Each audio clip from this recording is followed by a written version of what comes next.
بسم الله الرحمن الرحیم. دوهم درس طهارت پاکی فی اللغت په لغت یا په ژبه کې النظافت خپاکی او یا پاکی ته ویل کیږي.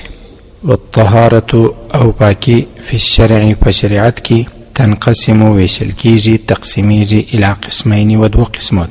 اول طهارت من الحدث پاکی د بی اودسیات څخه دغه قسم ته چې اول قسم دی د بی اودسیات څخه پاکی ته چې ویل کیږي بل نوم یې طهارت حکمیه دی یا حکمی پاکی و تسمى او مسمى کیږي نامدار کیږي نومول کیږي دغه د بی اودسیات څخه طهارت الحکمیه په حکمی پاکی یا په حکمی طهارت سره. دوهم وطهارت او پاکی من النجاسه د نجاست څخه دغه دوهم قسم د خواپاکی د نجاست څخه مسمى کیږي نامدار کیږي په حقیقی طهارت یا په حقیقی خواپاکی سره.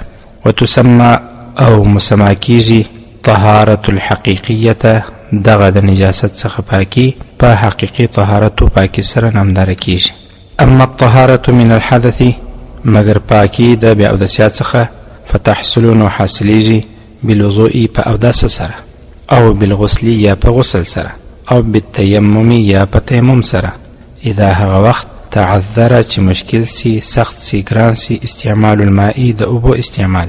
واما الطهارة او پاکی من النجاسة د نجاست څخه فتحصل نو حاصلیږي بازالة پلیروال سره النجاسة د نجاست بوسائل الطهارة د پاکی په وسیلو اسباب سره.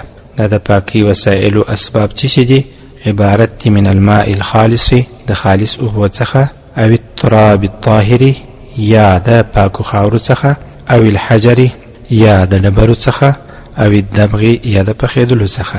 یعنی که څوک د نجاست څخه پاکی حاصلول غواړي نو هغه په دغه شانو سره نجاست څخه پاکی راتللی سي. یو خالص اوبه چې دا د طهارت د پاکی وسایل دي، بل پاکی خاوري، بل ډبره او بل پخېدل. دغونی درس بس ته ان شاء الله.